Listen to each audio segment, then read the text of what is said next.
Chers amis, bonsoir. Eh bien, nous voilà à la fin de cette semaine et durant toutes ces soirées, nous avons interrogé Dieu sur certaines questions précises. Nous avons apporté les réponses, surtout que nous trouvons dans la personne de Jésus-Christ, dans ses actes, dans ses paroles, car il est le reflet de la pensée de Dieu dans la vision chrétienne. Ces réponses ont apporté à certains des confirmations, à d'autres un éclairage. Certains, sans aucun doute, sont restés sur leur faim ou se trouvent encore avec d'autres questions. Nous avons essayé de dépoussiérer l'image de Dieu par rapport au temps, par rapport à tout ce qui se fait, tout ce qui s'est fait en son nom. Car je pense que très souvent, les gens ne rejettent pas le Dieu de l'Évangile, mais le Dieu de leur éducation, le Dieu de l'histoire, mêlé aux conflits humains. Et alors ce soir, nous allons essayer dans le silence, après avoir été surchauffés par les chants et les applaudissements, nous allons essayer de faire silence pour nous demander si Dieu avait quelques questions à nous poser. C'est clair. Et c'est important pour moi de le redire. Le Dieu de la Bible, d'ailleurs c'est ressorti dans certaines réflexions au niveau de ce micro-trottoir, le Dieu de la Bible n'est pas celui que nous croyons si nous lisons les évangiles avec un regard naïf, c'est-à-dire neuf. On ne peut qu'être surpris car les images employées par Jésus pour représenter Dieu sont si éloignées de nos images habituelles. Un Dieu qui demande. Je dirais même plus qui quémande. J'oserais aller encore plus loin. Un Dieu qui supplie. Un Dieu qui prie. Cela nous est incompréhensible, inadmissible. Dans quel cadre ce Dieu demande-t-il? Non pas dans le cadre de spéculation philosophique, mais tout simplement dans le cadre d'une possibilité de communion, de révélation et par-dessus tout de relation. Le plus fort de la relation dans notre expérience humaine est le couple. Et c'est ainsi que le Dieu de la Bible se présente d'abord comme un amant, un époux. L'amant qui promet le bonheur à sa fiancée. Je vous cite un texte de mémoire. Je serai ton fiancé pour toujours. Je serai ton fiancé par la justice, la droiture, la grâce et la miséricorde. Je serai ton fiancé par la fidélité et tu reconnaîtras l'Éternel. Vous avez peut-être entendu parler de ce livre, le Cantique des Cantiques. Je vous conseille la lecture de ce livre. Un rabbin, notamment le rabbin Akiba, le compare au Saint des Saints. Le Saint des Saints est la partie du sanctuaire israélite où le grand prêtre entrait seul, une fois par année. C'était le lieu où Dieu se manifestait. Le superlatif cantique des cantiques signifie le plus beau de tous les cantiques. Le plus beau de tous les cantiques est un des plus beaux chants d'amour charnels de la littérature universelle. Je dis bien charnel, c'est-à-dire physique, érotique, dans le sens noble du terme. Mais les Juifs pieux se sont servis de ce livre pour parler de l'amour de Dieu. En le faisant, ils soulignaient avec force, et ils le font encore, le thème du Dieu époux, du Dieu fiancé. Dieu ne cesse de dire à l'humanité, de crier de toutes ses forces à chacun d'entre nous, « Viens, ma bien-aimée ».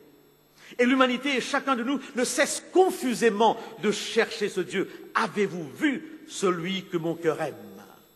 Mon ami Thierry, dans sa première conférence, a justement fait allusion à deux histoires qui peuvent rivaliser au film Pretty Woman ou au film The Preacher's Wife, la femme du pasteur. Car ces deux histoires sont beaucoup plus détaillées, beaucoup plus amplifiées. Dans ces deux histoires, qui ont pour thème la relation conjugale, Dieu exprime son amour pour Israël et pour chacun d'entre nous. Et à la suite de ces deux histoires, nous pouvons donc comprendre ce que Jean-Claude Barrot nous dit dans son livre « Qui est Dieu ?» L'appel de l'amant, de la fiancée, du fiancé fonde la liberté de la fiancée. Quand il appelle, il nous fait toujours libres. Il nous libère pour que nous puissions répondre « oui », mais il prend aussi le risque de notre refus. Dans cette optique, c'est celui ou celle qui est appelé qui porte la responsabilité du refus, c'est-à-dire du mal. Et le péché, ce n'est pas toutes ces pacotilles, toute cette pacotille des tabous ou des interdits transgressés, mais le péché, c'est le refus de l'amour, c'est la séparation. Et le chemin de la sainteté n'est pas d'abord celui de la vertu. Le chemin de la sainteté, c'est cette réponse de l'amante à l'amant. Il ne s'agit pas du tout de mérite, car si Dieu regardait les mérites, personne n'entrerait dans le royaume. Il s'agit d'ouverture à l'amour. Et personne ne mérite l'amour de Dieu. Et d'ailleurs, personne ne mérite l'amour de personne. L'amour est gratuit. Les évangiles nous introduisent donc dans un univers d'amour et donc de gratuité. Un Dieu qui demande, un Dieu qui quémande, un Dieu amant, un Dieu mendiant. C'est la perspective relationnelle que Dieu demande. Relation père-fils, père-fille, notre Père. Relation époux-épouse. J'aime beaucoup Raymond DeVos, c'est un jongleur de mots, il n'a pas son pareil. Il a un texte intitulé « L'homme existe, je l'ai rencontré ». Et je voudrais vous lire ce texte, il est merveilleux. J'ai lu quelque part, dit-il, « Dieu existe, je l'ai rencontré ». C'est le titre d'un livre d'André Frossard, un journaliste qui s'est converti au christianisme, un ami très intime de Jean-Paul II. Oui, Dieu existe, je l'ai rencontré. Ça alors, ça m'étonne, dit Raymond DeVos. Que Dieu existe, la question ne se pose pas, mais que quelqu'un l'ait rencontré avant moi, voilà qui me surprend. Parce que j'ai eu le privilège de rencontrer Dieu juste à un moment où je doutais de lui, dans un petit village de Lozère, abandonné des hommes. Il n'y avait plus personne. Et en passant devant la vieille église, poussé par je ne sais quel instinct, je suis entré. Et là, j'ai été ébloui par une lumière intense, insoutenable. C'était Dieu, Dieu en personne, Dieu qui priait. Je me suis dit, mais qui prie-t-il? Il ne se prie pas lui-même, pas lui, pas Dieu. Non, il priait l'homme. Il me priait moi. Il doutait de moi comme j'avais douté de lui. Il disait, ô homme, si tu existes, un signe de toi. J'ai dit, mon Dieu, je suis là. Il a dit, miracle, une humaine apparition. Je lui ai dit, mais mon Dieu, comment pouvez-vous douter de l'existence de l'homme, puisque c'est vous qui l'avez créé? Il m'a dit, oui, mais il y a si longtemps que je n'en ai pas vu dans mon église, que je me demandais si ce n'était pas une vue de l'esprit. Je lui ai dit, vous voilà rassuré, mon Dieu. Il m'a dit, oui, je vais pouvoir leur dire là-haut, l'homme existe, je l'ai rencontré. Dieu qui prie l'homme. Et combien j'étais ému en entendant cette pièce de Michel Boudjena, le petit génie, où il termine à un certain moment en disant « Écoutez, écoutez, je vous en prie, la prière de Dieu aux hommes. » Un Dieu qui demande. Que demande-t-il? Je voudrais ici ouvrir une parenthèse, car la Bible, voyez-vous, est une longue histoire, une grande histoire, avec de petites histoires, la grande histoire de Dieu dans nos petites histoires humaines. Et très très souvent, nous arrêtons par rapport à ces histoires de la Bible qui sont nombreuses, dans l'Ancien comme dans le Nouveau Testament. Nous arrêtons sur des détails qui sont sans importance.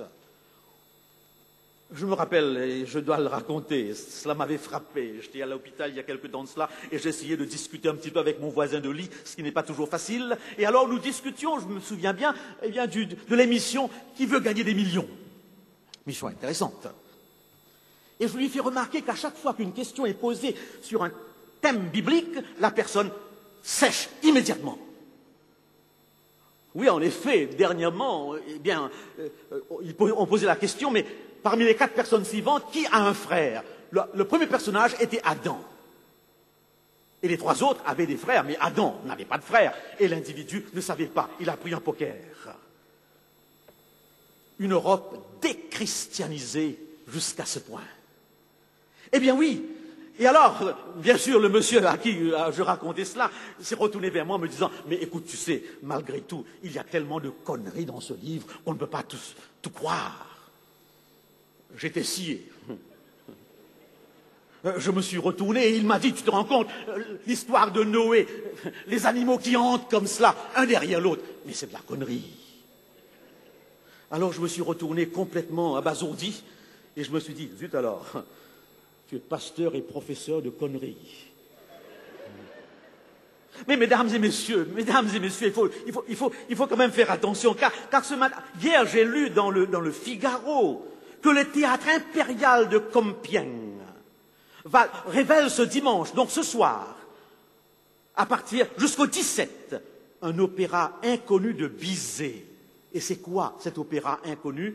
Noé sauvé des eaux. Oh là là! C'est pas si con que ça. Puisque Bizet en a fait, eh bien, un opéra. Et là, des milliers de gens iront et paieront des grosses sommes pour aller le voir. Ne vous arrêtez pas sur les animaux. Mais entre nous, dans ce cirque, les animaux courent, ils dansent, ils se suivent, ils marchent, ils entrent et ils sortent. Mais si les hommes peuvent le faire, Dieu ne pourrait pas faire un petit peu moins, les faire entrer dans l'arche? Eh bien oui. L'auteur de cette pièce nous dit une chose très intéressante. S'il est remonté aux sources de la légende, bon, bref, passons, il est sûr également de tenir un sujet d'une brûlante actualité. Voilà donc, cette histoire est encore d'une brûlante actualité. Les 10 commandements de Élie Chouraki a fait aussi ça le comble. Le Jésus de Nazareth de Robert Hossein a été vu partout à travers le monde. Ces histoires sont donc des histoires d'actualité. C'est pourquoi je lis ma Bible, le journal à la main. Et lorsque je vous en parle, je vous parle de l'actualité face à la Bible. Eh bien oui, des histoires. Alors donc, il nous cherche dans notre histoire. Pour comprendre un homme, il faut le suivre minutieusement dans les lieux de sa vie qu'il décrit. Il faut vivre ces lieux. Et vous comprenez donc que la première question que j'ai choisie pour vous ce soir, parmi des centaines d'autres qui se trouvent dans la Bible, est cette question que nous trouvons dans le livre de la Genèse, où Dieu dit à Adam et Ève, « Où es-tu? Où es-tu » Le lieu. Toutes nos expériences, tous nos souvenirs, toutes nos émotions, tous nos sentiments sont indissolublement liés à des lieux dans notre mémoire. Et Dieu nous rencontre automatiquement dans nos lieux. Lieux qui chantent, lieux qui pleurent, lieux qui menacent, lieux qui rassurent, lieux qui blessent, lieux qui consolent. Des lieux que nous gardons tous en nous, comme des clous d'un gigantesque magasin d'accessoires où sont suspendus nos souvenirs. Lieu d'un premier aveu, lieu d'un premier baiser, lieu d'une grande épreuve, lieu d'une décision, lieu d'un combat, lieu d'une rencontre féconde, lieu banal auquel se rattache le moindre fait divers. Où es-tu? Quel est ton lieu? Le lieu d'Adam et d'Ève était le jardin d'Éden, lieu paisible et merveilleux, où l'homme vivait dans une familiarité harmonieuse avec la nature et avec Dieu. Oh, combien j'aime cette chanson de Georges Moustaki. Il y avait un jardin qu'on appelait la terre. Il brillait au soleil comme un fruit défendu. Il était habité jadis par nos grands-pères, qui le tenaient eux-mêmes de leurs grands-parents. Il y avait un jardin grand comme une vallée. On pouvait s'y nourrir à toutes les saisons, sur la terre brûlante ou sur l'herbe gelée, et découvrir des fleurs qui n'avaient pas de nom. Il y avait un jardin, une maison, des arbres, avec un lit de mousse pour y faire l'amour. Où est-il ce jardin où nous aurions pu naître, où nous aurions pu vivre insouciants et nus? Où est cette maison toute porte ouverte que je cherche encore et que je ne trouve plus? Adam se cache. Le jardin n'est plus un paradis pour lui. Sa cachette dans les arbres du jardin n'est pas non plus un lieu véritable, mais un alibi. Non, monsieur le juge, ce n'est pas moi qui ai tué. Le crime a été commis dans la nuit du 16 au 17. Or, ce jour-là, j'étais chez des amis dont je vous ai donné l'adresse. Vous ne pouvez pas m'accuser de meurtre. J'étais ailleurs. Alibi. Combien de situations, de lieux, où consciemment ou pas, nous sommes ailleurs. Des situations imaginaires ou vécues, des alibis. sur le divan de son thérapeute, cette femme, cet homme n'est pas vraiment là. Il ou elle est ailleurs. L'alibi est toujours en rapport avec une culpabilité. C'est une fuite perdue. On fuit, on se justifie. Adam a peur. Adam a honte. Adam est dans une situation conflictuelle, dans une situation d'aliénation, de cassure, de coupure. En effet, il est en situation de rupture avec sa femme, son environnement et son Dieu. Jean-Marie Roy de l'Académie française, dans son tout dernier livre, Libertin et chrétien, Confession d'un écrivain, dit ceci: la plupart d'entre nous veulent avant tout être délivrés de la peur, de la crainte de la mort, ou tout simplement de celle du lendemain. Où es-tu ce soir? Tes lieux sont-ils des alibis, des situations de fuite? Dieu n'a pas besoin de se renseigner, il veut tout simplement que tu prennes conscience. Es-tu dans un lieu de honte, de peur, de méfiance, d'accusation, de déchirure, de mort ou d'indifférence glaciale, d'insensibilité? Ces feuilles vraiment te cachent-elles? Es-tu dans le borderland, le no man's land, c'est-à-dire à la frontière, à la limite, dans un territoire neutre où on ne peut pas rester longtemps? C'est le Dieu Père qui te le demande. C'est le Dieu amant qui te supplie. C'est le Dieu mendiant qui quémande. Où es-tu? Deuxième question, par rapport à l'histoire d'un grand prophète, le prophète Élie. Après une victoire fracassante sur les prophètes de Baal, sur une montagne appelée Carmel, et Élie est pris de déprime. Il fuit la menace d'une femme appelée Jézabel. Il se trouve dans une caverne, enfoui dans une caverne, après avoir même voulu se suicider. Au chapitre 18 de sa vie, il était au sommet de la foi. Au chapitre 19, dans une caverne, il est suicidaire. Nous avons parlé du doute dans le cheminement de la foi. Alors Dieu apparaît. Alors Dieu apparaît. Si l'indication du lieu est l'indication d'un état, l'indication de la caverne pour moi ici est l'indication d'une action, d'un mouvement, d'une volonté, d'une démarche, d'un cheminement. Dieu s'approche par rapport à nos lieux, Dieu s'approche par rapport à nos mouvements, à nos démarches, à notre cheminement, à notre direction. Du mont Carmel à cette caverne, le décalage est immense. Alors Dieu s'exprime, Dieu parle, Dieu vient. Mais comment vient-il? Élie entend une tempête. Élie entend un vent violent. Élie voit un feu terrible. Mais Dieu n'est ni dans la tempête, ni dans le feu, ni dans le vent violent. Le Dieu de Jésus-Christ vient dans nos lieux comme un vent doux et paisible.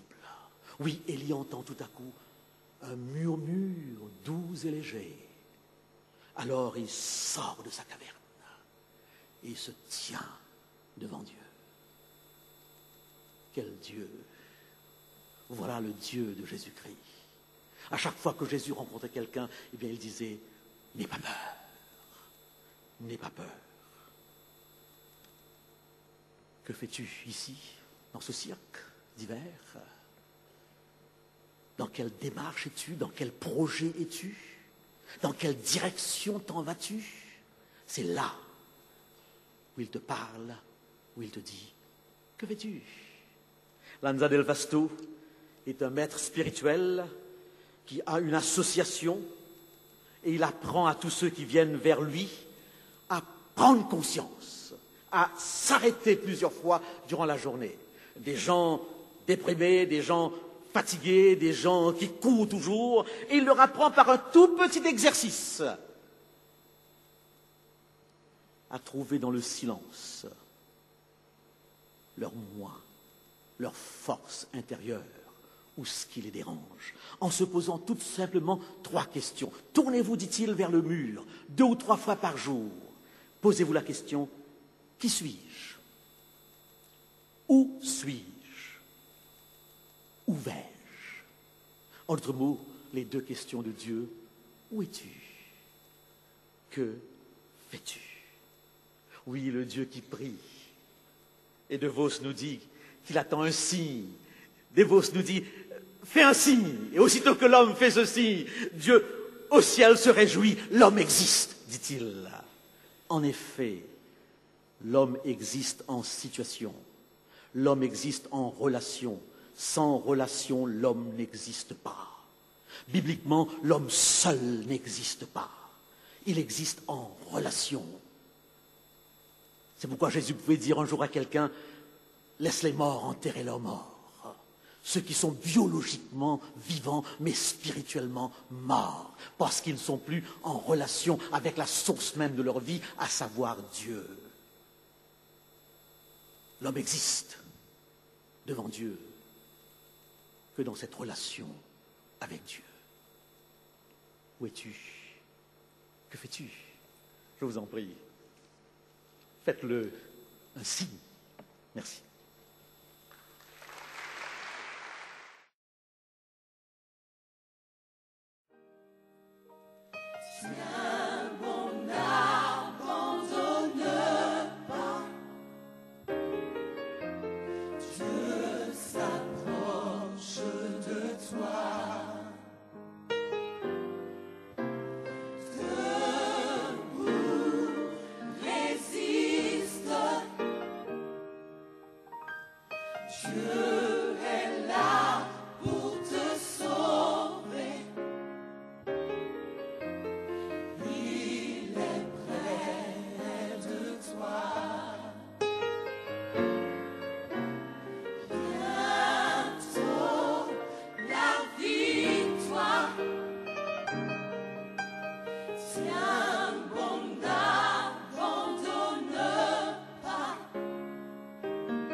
Bien le bonsoir, et c'est avec beaucoup d'émotion que je vous apporte ces paroles ce soir, imaginant que nous allons nous quitter ce soir.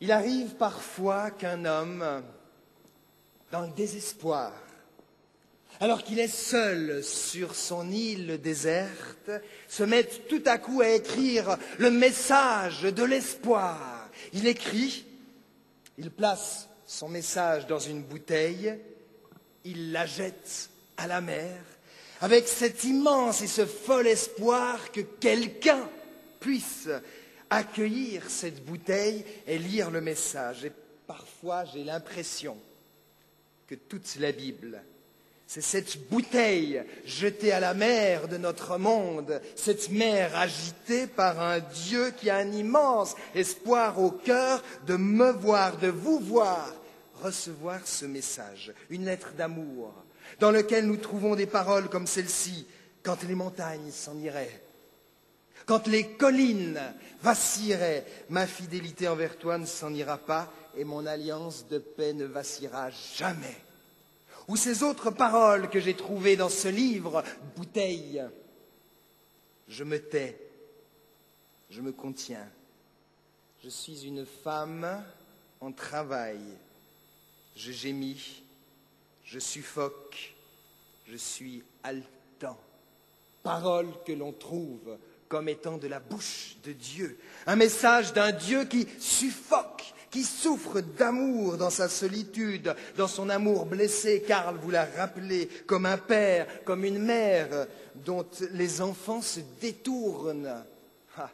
Il n'y a pas longtemps, je discutais avec quelqu'un qui me disait son désespoir de voir ses enfants se détourner du projet de vie qu'en tant que parents ils avaient pour lui. Il avait l'impression d'avoir raté son éducation et je lui ai dit, comme je l'ai dit souvent à des parents, celui qui a raté le plus son éducation, alors, c'est Dieu. C'est le risque de l'amour, c'est le risque de la liberté. Tout puissant qu'il est, Dieu est devenu le impuissant. Et Carl Johnson vous a fait découvrir quelques demandes que Dieu, quelques prières que Dieu nous adresse au travers du message de l'Ancien Testament. Et j'aimerais ce soir brièvement vous apporter 3 requêtes, 3 demandes adressées par Dieu au travers de Jésus-Christ. J'aime ce Jésus qui un jour, alors qu'il est au bord du puits, j'en ai parlé hier, rencontre cette femme adultère et samaritaine, cette femme que tous les Juifs détestent. Jésus avait tant à lui apporter. Et pourtant, il vient à elle, non en donateur, mais comme un mendiant. Quelle humilité, quelle valorisation aussi pour cette femme que de la mettre en situation d'être donneuse. Et il lui demande, il vient avec sa requête, cette requête que je prends aussi pour moi et que je vous propose ce soir comme une prière de Dieu pour chacun d'entre nous. Il lui dit, s'il te plaît, donne-moi à boire. Nous l'avons dit. Jésus révèle un Dieu qui a des besoins, un Dieu qui a soif de notre amour. Première requête de Dieu en Jésus-Christ. Une autre fois, Jésus se retrouve seul. Il est avec Pierre, toujours Pierre, sur les rives du lac. Jésus vient de passer par la mort, il a été trahi par les siens. Pierre l'a renié par 3 fois. Jésus est mort dans cette solitude, dans cet abandon, dans cette trahison. Et il a traversé la mort au travers de cette résurrection. Et il apparaît là, ce jour-là, à Pierre, vivant. Il aurait pu lui faire des reproches. Il a entendu Pierre le renier 3 fois. Pas un reproche, rien de tout cela. Il vient avec une demande, une seule demande. Et cette demande, ce soir, je la prends pour moi aussi. Et j'ai envie de vous la proposer de sa part. Il lui dit, Pierre, m'aimes-tu? Et par 3 fois de suite, il va lui faire cette même requête. 3 fois, comme Pierre a renié 3 fois Jésus, comme pour le libérer de ce poids de culpabilité. Pierre qui a renié 3 fois Jésus, Jésus lui dit, allez, dis-moi 3 fois que tu m'aimes. Et la balance est rétablie. Dis-moi, s'il te plaît, est-ce que tu m'aimes? Jésus a un immense besoin d'amour. Alors, sans jouer au savant, j'aimerais juste vous rendre sensible à un jeu de mots, à une méprise incroyable et merveilleuse, parce que riche en leçons, une méprise qu'il y a entre Pierre et Jésus dans ce passage. Parce que Jésus lui dit « m'aimes-tu » Mais vous savez qu'en grec, il y a plusieurs expressions pour exprimer l'amour. Le grec est beaucoup plus riche que le français. C'est vrai qu'en français, eh bien, moi j'aime les carottes, j'aime le chocolat, j'aime mon épouse. Pardon Anita, je sais que tu es là. Tu sais que je t'aime d'un tout autre amour. Mais l'amour parfait, l'amour sublime, l'amour divin que Jésus présente ici, c'est l'amour agapé en grec. C'est merveilleux, c'est le summum de l'amour. Et puis il y a un autre amour plus faible, qui est plus proche de l'amitié, qui se dit amour philia. Et puis il y en a d'autres encore. Jésus dit à Pierre, as-tu de l'amour agapé, cet amour parfait, cet amour sublime? Et Jésus rajoute, plus que tous les autres. Ah, voilà une demande incroyable qui est à un niveau extrême. Et Pierre répond, oui, j'ai de la philia pour toi. J'ai de l'amitié. Il est largement en dessous de la demande de Jésus. Il ne répond pas à l'attente d'amour de Jésus. Et pourtant, Jésus lui répond, alors, va paître mes agneaux. Il lui confie une mission, un troupeau. Les agneaux, c'est ce qu'il y a de plus agréable. Deuxième fois, Jésus se tourne vers Pierre et lui dit, as-tu de l'amour agapé, toujours cet amour divin, sublime, parfait. Mais remarquez, Jésus ne dit plus que tous les autres. Jésus a descendu une marche pour rejoindre Pierre. Il a descendu son exigence. Et Pierre lui répond, mais oui Seigneur, j'ai de la philia pour toi, j'ai de l'amitié pour toi. Encore une fois, Pierre ne répond pas à l'attente de Jésus et il est nettement en dessous. Et Jésus lui dit, alors va paître mes brebis. Le troupeau grandit, la mission grandit, même si Pierre n'est pas à la hauteur de l'attente et de la demande de Jésus, Jésus lui confie une mission de plus en plus grande. Avant c'était les agneaux, maintenant ce sont les brebis. Troisième fois. Et chaque fois que j'entends ces paroles, je suis ému. Jésus se tourne vers lui et lui dit, Pierre, est-ce que tu as de la philia pour moi? Il ne parle plus d'agapé. Jésus est descendu au point de rejoindre Pierre là où il était. C'est ce Jésus qui représente non pas le très haut, comme je l'ai dit, mais qui représente le très très bas. C'est ce même Jésus, nous l'avons vu aussi, qui est tellement descendu pour rejoindre cette femme adultère qu'il était là, couché presque à ras le sol, la tête au sol, dans le sable de la terre, pour la rejoindre là où il était. Jésus rejoint Pierre, il l'accueille, ce qu'il a à lui donner. C'est émouvant. Il a des attentes, mais il prend ce qu'on lui donne. Il a des demandes, mais Jésus renonce de demander l'impossible et il s'adapte à ce que je suis capable de donner. Et le texte dit que Pierre, à l'instant, a tout compris. Et le texte dit aussi que Pierre devint tout triste. Vous comprenez pourquoi? C'est son cœur qui se déchire parce qu'il se rend compte combien il fait mal à son maître. Et c'est alors qu'il va lui dire ces paroles d'une grande sincérité. Il lui dit, Seigneur, tu sais tout de moi. Sous-entendu, s'il y a une chose que je ne peux pas te faire, Seigneur, c'est te mentir. Tu me connais comme je suis. Il y a une chose que tu ne supportes pas, c'est l'hypocrisie. Je ne peux pas te donner ce que je n'ai pas. Alors ce que j'ai, je te le donne. Et cette philia, cet amour qui est en moi, qui n'est pas au niveau de l'amour que tu attends de moi, je te le donne, mais je ne peux pas faire plus. Et Jésus, plein de tendresse, lui dit, alors, Pierre, va paître mon troupeau. Jésus révèle donc, comme Karl a dit, un Dieu mendiant mon amour, mais accueillant ce que je suis prêt à lui apporter. C'est ce même Jésus qui un jour a nourri toute une foule de milliers de personnes avec 5 pains et 2 poissons apportés par un enfant. Dieu a choisi d'avoir besoin de moi pour agir dans ce monde, même si mon apport est profondément insignifiant. Il prend ce qui vient, mais il a choisi de faire quelque chose avec ce que l'on peut lui apporter. Jésus donc vient avec ces 2 premières requêtes que je prends pour moi et que je vous propose ce soir. Donne-moi à boire. Et puis, m'aimes-tu? Et puis j'aimerais évoquer une 3e demande de Jésus. Une demande qu'il a adressée à ses disciples. Un jour, alors qu'il s'approche d'eux, tout à coup, il leur pose une question comme ça, à l'improviste. Il leur dit tout de go, « Qui dit-on que je suis ?» Ah, vous savez, toujours plus facile de dire ce que pensent les autres que de dire ce qu'on pense soi-même. Mais vous avez remarqué que c'est souvent une manière déguisée pour dire ce que l'on pense. On va vers quelqu'un, quand on a quelque chose de délicat, on va lui dire, écoute, tu sais, on dit ça, c'est pas moi qui le dis, c'est les autres. On dit ça de toi, on dit ça. Mais en réalité, c'est une manière déguisée de se prononcer soi-même. Et Jésus, enfin communicateur, leur dit, alors dites-moi ce qu'on dit. Mais juste après, parce que Jésus, ce qui l'intéresse, c'est notre avis, c'est notre prise de position. Jésus devient plus personnel et il demande, et il me demande, et il vous demande, qui dites-vous que je suis? Et c'est alors que Pierre, toujours ce Pierre, toujours prêt à foncer, à se jeter à l'eau, au sens propre comme au sens figuré, Pierre dit, tu es le Christ, le Messie, le Fils du Dieu vivant. Et c'est alors que Jésus lui dit, tu es heureux, Simon-Pierre.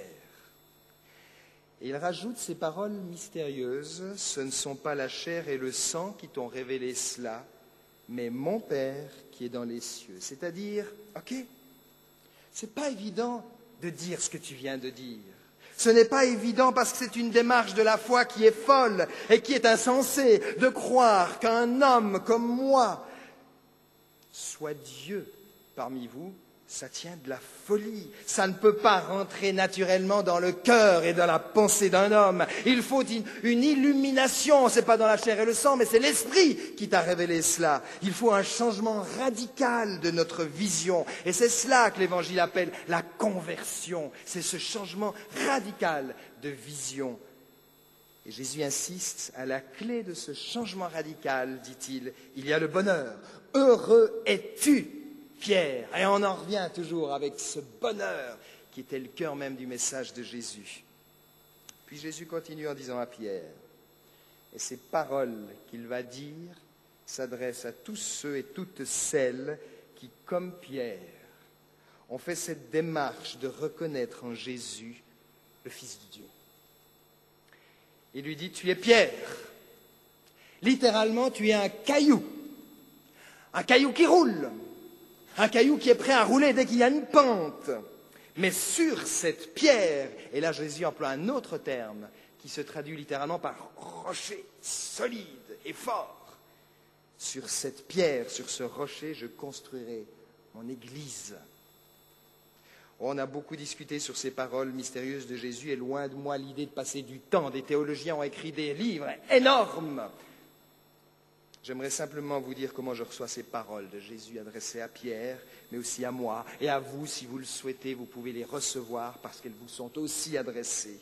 À tous ceux qui sont prêts à s'engager sur le chemin de la foi en Jésus-Christ. Il dit, tu es un caillou qui roule, qui chancelle, oui.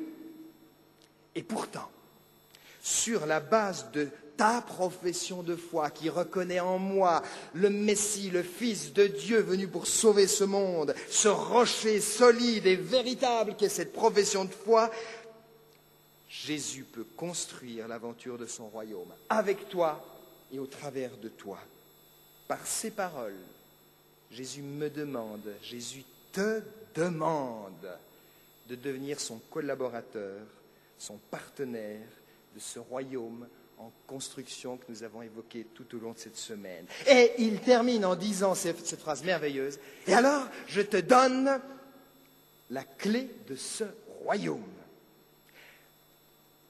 Je me souviens, le jour où mon épouse et moi-même avons rassemblé nos enfants, leur disant maintenant, vous êtes grands, on a confiance en vous, voici à chacun les clés de notre appartement. Ce sont les vôtres. Et ils étaient fiers de détenir ce pouvoir, d'ouvrir et de fermer la porte de notre demeure. Ils étaient responsables aussi, ils avaient les clés. Quelle fierté, quelle confiance de notre part. Sur la base de notre profession de foi, Jésus nous dit, comme il a dit à Pierre, « Je suis prêt à te remettre les clés de ce royaume. » Et il ajoute, pour bien insister sur ce mandat qu'il nous confie, « Ce que tu lieras sur la terre sera lié dans les cieux. Ce que tu délieras sur la terre sera délié dans les cieux. » C'est-à-dire, Jésus me demande d'être un ambassadeur, d'être son représentant, d'être l'artisan de son royaume. Et par mon attitude, je peux faciliter l'entrée de ce royaume à tous ceux qui vont me côtoyer, parce que c'est là le mandat que Jésus me donne. Mais aussi, et là c'est une prise en considération, en tant que chrétien, je peux aussi compliquer l'entrée du royaume à d'autres par mon attitude intolérante. Attention, dit Jésus, tu as un pouvoir, le pouvoir des clés. Combien de fois on a jugé le christianisme au nom des chrétiens? C'est comme ça que Gandhi un jour a dit à Jésus, oui, mais les chrétiens non merci. Quelle perspective! Nous sommes ce soir officiellement consacrés ambassadeurs. Gratifiant ça. Et juste avant d'être crucifié, Jésus a rassemblé ses compagnons d'aventure. Et il leur a dit ces paroles touchantes. Et puisque nous terminons maintenant ensemble, j'ai envie de recevoir ces paroles de Jésus et de vous les transmettre de sa part. Maintenant, je ne vous appelle plus serviteur, parce qu'un serviteur ne sait pas ce que fait son maître. Je vous appelle ami, parce que je vous ai fait connaître tout ce que j'ai entendu de mon Père. Nous sommes amis du Seigneur Jésus. Et si ce soir, Jésus te demandait, donne-moi à boire, est-ce que tu m'aimes? Qui dis-tu que je suis? Quelle sera votre réponse? Ça vous appartient. Voilà, pour terminer, j'aimerais vous laisser une image. Vous savez, Jésus était un magicien. Un magicien des mots, un poète, comme nous l'avons dit. Jésus aimait les images qui frappent. Et plus que tout un discours, nous aimerions, Karl et moi, vous laisser une image qui certainement va vous accompagner. Je m'explique. Voici un triangle avec des pièces de puzzle bien remplies, comme notre vie qui est bien souvent un puzzle dans lequel on a rempli plein de choses. Parfois bien difficile d'y trouver un petit peu de place. Et comme cette image-là, eh bien vous voyez, il est rempli, mon triangle. Et puis voilà qu'un jour, peut-être cette semaine, peut-être ce soir, vous êtes dit, il y a un nouvel élément à rajouter dans ma vie.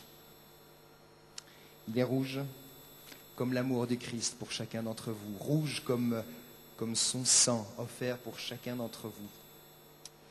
Jésus un jour a dit à ses disciples, cherchez d'abord le royaume, et toutes choses vous seront données de surcroît. Alors voilà, ici, cette pièce qui est là à rajouter dans ma vie, c'est cette dimension du règne de Dieu. Oui, le problème, c'est que mon puzzle est bien plein. Comment faire pour le rajouter dans tout cela? Et parfois, bien, on remet à plus tard et on continue dans la vie. Et un jour ou l'autre, il y a les éléments de la vie qui s'effondrent parce que vient une crise, vient une souffrance, un problème de vie. Et on se retrouve devant cette angoisse du vide tout à coup. Et pour ceux qui étaient là, on a parlé justement de ces moments de crise dans la vie qui peuvent être une occasion de nous effondrer ou alors, au contraire, de nous éveiller à une autre réalité et de se dire, tiens donc, cet élément que j'ai toujours refusé de mettre dans ma vie, et si je le mettais au centre même de ma vie? Il y a la place. Et puis si, petit à petit, je reconstruisais, cette fois avec le Seigneur, ces éléments de ma vie qui obstruaient tout pourtant,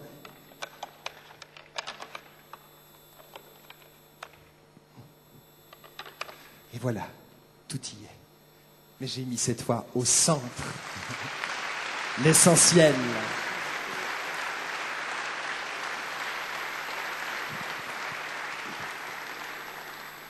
Je savais qu'il était pasteur, qu'il était aumônier, qu'il était violoniste, pianiste, peintre.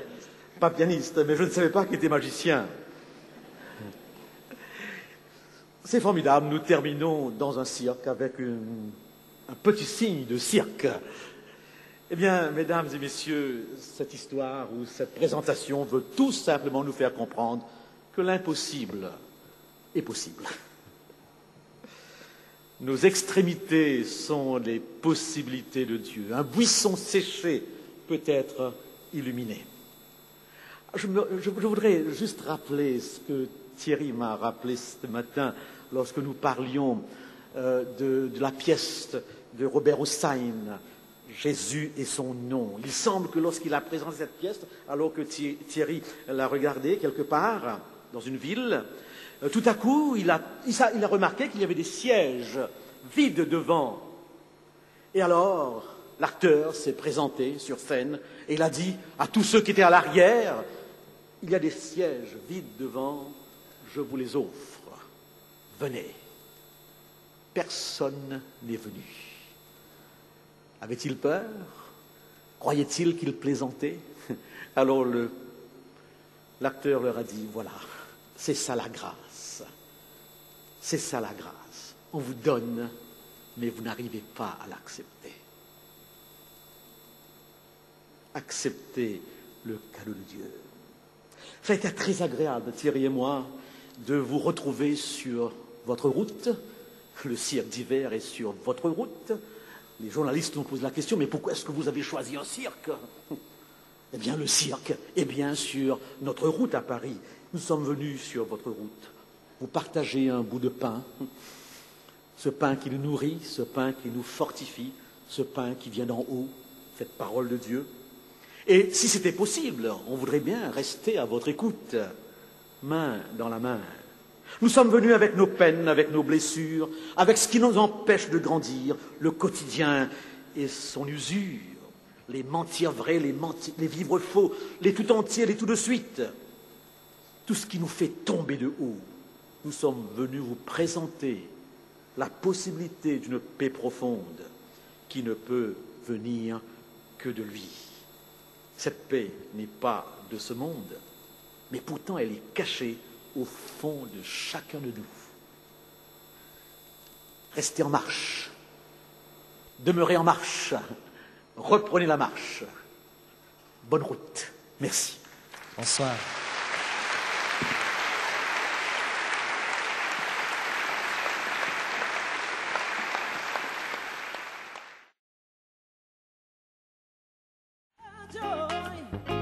It belongs to us, eternity.